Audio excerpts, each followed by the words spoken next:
ELSE Kuala Lumpur is meant to be exactly that, something else.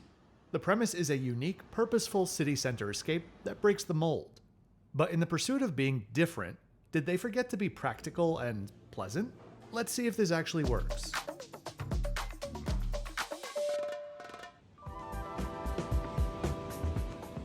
Welcome to somewhere else. In one of Kuala Lumpur's most historic neighborhoods, let's start with the name, because ELSE Kuala Lumpur still sounds like something that came out of a branding session that went on for a little bit too long. It is actually meant to suggest somewhere else, a departure, an escape, a shift in perspective. And that does actually line up with what they built here. ELSE opened in 2022 with just 49 rooms, set right in the heart of Kuala Lumpur's Chinatown. But the real story isn't the hotel, or rather isn't just the hotel. It's the building itself. This is the former Lee Rubber Building, completed in 1930 as the headquarters for the Lee Rubber Company, at a time when rubber quite literally fueled the region's economy. Because this is a conversion, the layout is likely different from what you're expecting. To the right when you walk in is a small seating area with some beautifully Brazilian mod pieces which fit the industrial digs. Head to the back and up a level and you'll find the very small reception area. Inside the building, you'll find an open-air atrium, with this seating area on the reception level anchoring the rest of the building. As we go up floor by floor, you'll find the rest of the spaces, such as the library, the fitness center, and then finally the pool. When the building opened, this 4-story, mildly Art Deco structure was the tallest building in Kuala Lumpur, which sounds almost quaint now, but at the time, it was a symbol of commercial ambition and modernity. And then, like most buildings that have been around for a long time, things got a little bit complicated. During World War II, it became the headquarters of the Japanese secret police, which is about as dark of a chapter as you can add to an otherwise clean architectural resume. After the war, it shifted back into civilian life, offices, banks, and retail. Over the decades, layers were added, literally and figuratively, until it became one of those buildings that everyone recognized but few really thought about. The building was sold in 2016 and then eventually converted into ELSE, with strict heritage protections forcing the developers to keep the facade intact, which I'm sure they were probably going to do anyway. What they ended up doing is less a renovation and more a careful negotiation between past and present, preserving the Art Deco bones while adding new floors, internal atriums, and just enough modern intervention to make it functional as a hotel, without erasing what it was.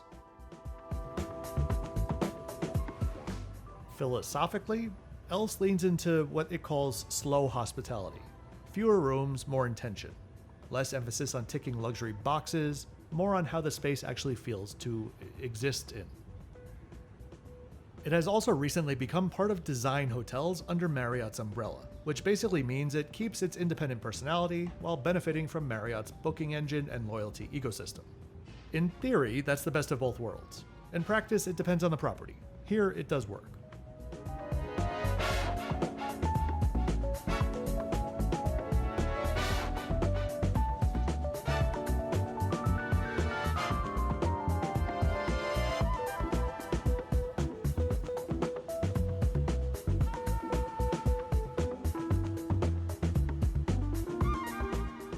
If you're enjoying the video and would like to support the channel, there are many ways that you could do so. A quick like on the video and subscribe helps with the algorithm, or you could check out my Patreon, linked in the description below. On Patreon, I post everything from early access or Patreon-only videos, newsletters, my best tips and tricks to save money on travel, glimpses behind the scenes, detailed advanced itinerary maps, and much, much more. Think of it as a toolbox to save money on or simply improve your next trip, especially if it's to Southeast Asia. If you have questions about upcoming travel, I can help with that too.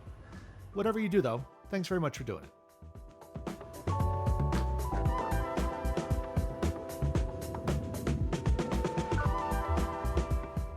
Let's take a quick look at where we are.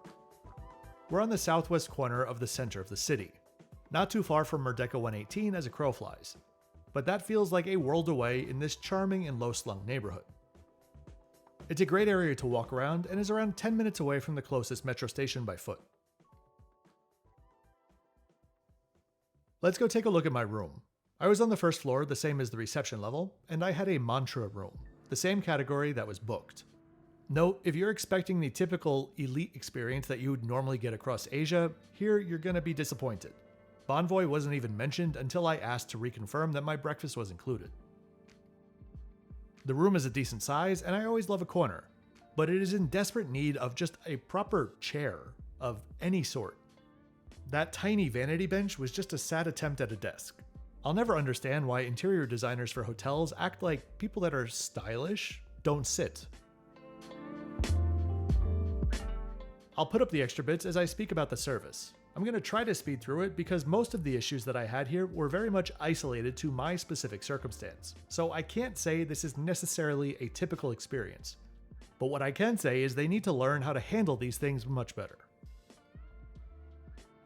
So first things first, I was here a few weeks after the Iran war started, and as I sat down at the reception desk and handed over my passport, I was dumbfounded to have the first thing out of the front desk agent's mouth be a question about the war. A specific question that I think 98% or so of you would think was very inappropriate. I just brushed it off, but seriously? Soon after that, he asked me who was checking into my other 2 rooms. Let me back up a bit. Around a month before my stay, I emailed the hotel asking how I could cancel my refundable rate booked directly through them, since I rebooked through Marriott.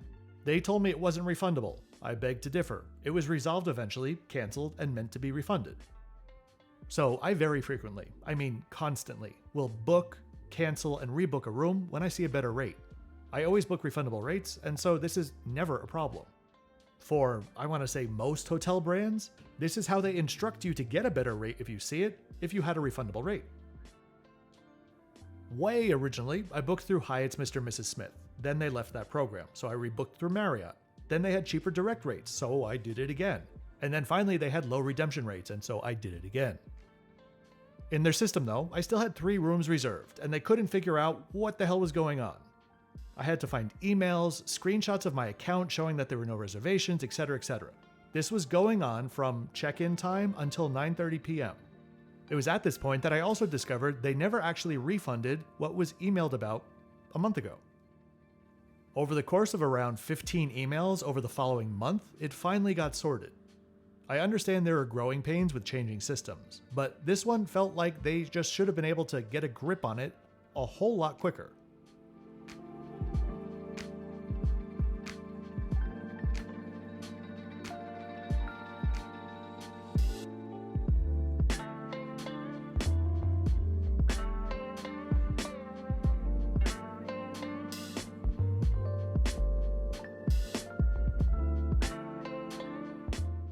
For dinner, you have a choice between Yellowfin Horse, which is upstairs near the pool with a modern speakeasy vibe to it. And then on the ground floor, you have Raw, which was a really stunning restaurant and bar, and that's where I had breakfast.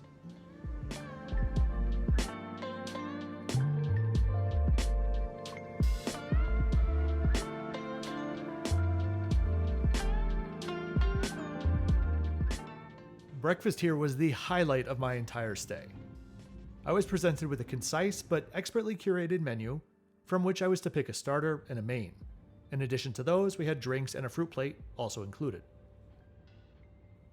I started with the zucchini fritters with confit tomato, caramelized onion, and dressed arugula. These were fantastic, and nearly as good as the ones from Koma Uma Ubud in Bali, my first ever perfect score. 9.5 out of 10. For the main, I went with Nasi Mamba, a dish that felt very much like the building we were in itself, an old school framework with a modern twist. Squid ink rice, sunny side eggs, fermented sambal, prawn sambal, spicy anchovies, and peanut crisp. The flavors here were less powerful than you might imagine, but perfectly balanced. This was a little bit of everything in every bite type of dish. The only thing keeping it from a perfect 10 is the overcooked egg, another 9.5 for this dish. Overall, I think breakfast here is a strong 8. Perhaps a 9 if the service was as good as the food. So ELSE really is something else, somewhere else. Love it or not, there's something undeniably appealing about a small-scale hotel that understands the brief and doesn't try to be too much. This one actually felt like the little brother to the Kimpton Margot in Sydney. If you're looking for something different, this might be a good option for you. Just don't make multiple bookings.